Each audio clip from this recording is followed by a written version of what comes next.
प्रणीत मोरे के विवाद पर मचा बवाल अभी थमा भी नहीं था कि अब एक और स्टैंड अप कॉमेडियन मधुर विरली विवादों के घेरे में आ गए और देखते ही देखते एक बहस शुरू हो गई है कि क्या कॉमेडी के नाम पर किसी भी विषय पर मजाक किया जा सकता है।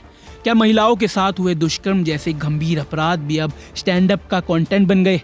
और आखिर क्यों उर्फी जावेद को इस पूरे मामले पर खुल के सामने आना पड़ा? क्या है पूरा मामला, चलिए जानते हैं। हाल ही के दिनों में कॉमेडी इंडस्ट्री लगातार विवादों में आ गई है। कुछ दिन पहले कॉमेडियन प्रणीत मोरे अपने शो के विवादित कंटेंट को लेकर चर्चा में थे।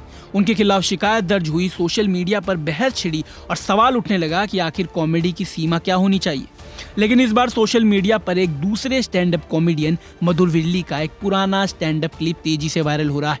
वीडियो में मधुर विरली एक ऐसा मजाक करते हुए दिखाई देते हैं जो बेहद आपत्तिजनक और असंवेदनशील है। दर्शक बातें इतनी आपत्तिजनक है कि हम आपको दिखा भी नहीं सकते। आरोप है कि उनके इस जोक में महिलाओं के साथ दुष्कर्म और उससे जुड़े अपराध को कॉमेडी के रूप में पेश किया गया और जब वीडियो सोशल मीडिया पर वायरल हुआ तो लोगों की अलग अलग प्रतिक्रियाएं सामने आने लगी। कुछ लोग ने इसे डार्क ह्यूमर कहकर बचाव करने की कोशिश की, जबकि बड़ी संख्या में यूजर्स ने इसे गलत और शर्मनाक बताया है। अब इस पूरे मामले में टीवी पर्सनैलिटी और social media influencer Urfi Javed भी सामने आई। उर्फी जावेद ने इस वीडियो पर कड़ी प्रतिक्रिया दी और कहा कि कॉमेडी के नाम पर महिलाओं और दुष्कर्म पीड़ितों का मजाक बनाना स्वीकार नहीं किया जा सकता। साथ ही उर्फी ने यह भी कहा कि कॉमेडी और कंटेंट क्रिएशन की दुनिया में महिलाओं की भागीदारी बढ़नी चाहिए, क्योंकि उनके मुताबिक अगर राइटिंग रूम और क्रिएटिव टीम में ज्यादा महिलाएं होंगी तो ऐसे कंटेंट पर पहले ही सवाल उठेंगे और शायद इस तरह के विवाद पैदा ही नहीं होंगे। दर्शकों, उर्फी की इस टिप्पणी के बाद बहस और तेज हो गई। एक तरफ वे लोग हैं जो कहते हैं कि स्टैंड अप कॉमेडी में किसी भी विषय पर बात करने की आज़ादी होनी चाहिए। उनके तर्क है कि कॉमेडियन का काम लोगों को हंसाना है और दर्शक अगर पसंद ना करे तो कंटेंट को नजरअंदाज कर सकते हैं। वहीं दूसरी तरफ बड़ी संख्या में ऐसे लोग हैं जो मानते हैं कि अभिव्यक्ति की स्वतंत्रता का मतलब ये नहीं है कि किसी भी पीड़ित वर्ग या गंभीर अपराध का मजाक बनाए। यही से दर्शकों को एक बड़ा सवाल खड़ा होता है, आखिर क्यों बार बार महिलाओं के साथ हुए दुष्कर्म, महिलाओं के साथ हुए हिंसा, हत्या, धार्मिक भावनाएं और अन्य संवेदन विषय कॉमेडी का हिस्सा बनते जा रहे हैं। दरअसल दर्शकों, इसकी एक वजह डिजिटल प्लेटफॉर्म का कंपटीशन भी माना जा सकता है। आज सोशल मीडिया के दौर में लाखों वीडियो हर दिन अपलोड होते हैं। ऐसे में कई कंटेंट क्रिएटर्स और कॉमेडियन कुछ ऐसा बोलने की कोशिश करते हैं जो लोगों को चौंका दे। विवादित बयान हो, बोल्ड जोक्स हो और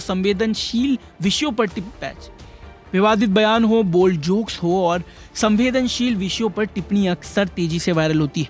यानी कई बार कंटेंट की गुणवत्ता से ज्यादा उसकी विवाद पैदा करने की क्षमता चर्चा का कारण बन जाती है।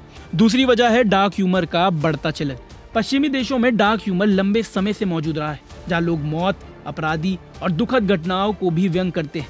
लेकिन भारत जैसे समाज में जहाँ कई सामाजिक मुद्दे अभी भी बेहद संवेदनशील है, वहाँ ऐसे जोक्स को लेकर प्रतिक्रियाएं कई ज्यादा तीखी हो जाती है। लेकिन दर्शकों, हमें यहाँ एक चीज समझनी पड़ेगी, जब किसी अपराध का शिकार व्यक्ति या उसके परिवार उस तरह के मजाक को सुनते हैं तो उनके लिए वह केवल एक जोक नहीं होता, उनके लिए वह एक दर्दनाक अनुभव की याद दिलाने वाला क्षण बन जाता है। यही कारण है कि कई सामाजिक कार्यकर्ता और विशेषज्ञ ऐसे कंटेंट को लेकर जिम्मेदारी की बात करते हैं। हालांकि दर्शकों, ये बहस कोई नई बात नहीं है। हर कुछ महीनों में किसी न किसी कॉमेडियन का वीडियो वायरल होता है और फिर वही सवाल सामने आता है, कॉमेडी की सीमा क्या है?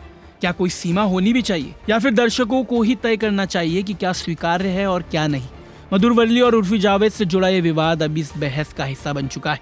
फिलहाल सोशल मीडिया पर बहस जारी है, लेकिन इस पूरे विवाद ने एक बार फिर यही सवाल खड़ा कर दिया है कि हंसी और संवेदनशीलता के बीच की रेखा आखिर कहाँ खींची जानी चाहिए।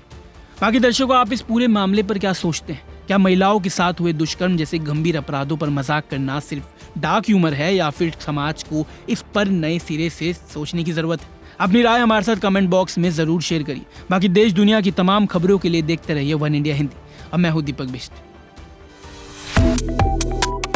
Subscribe to One India and never miss an update. Download the One India app now.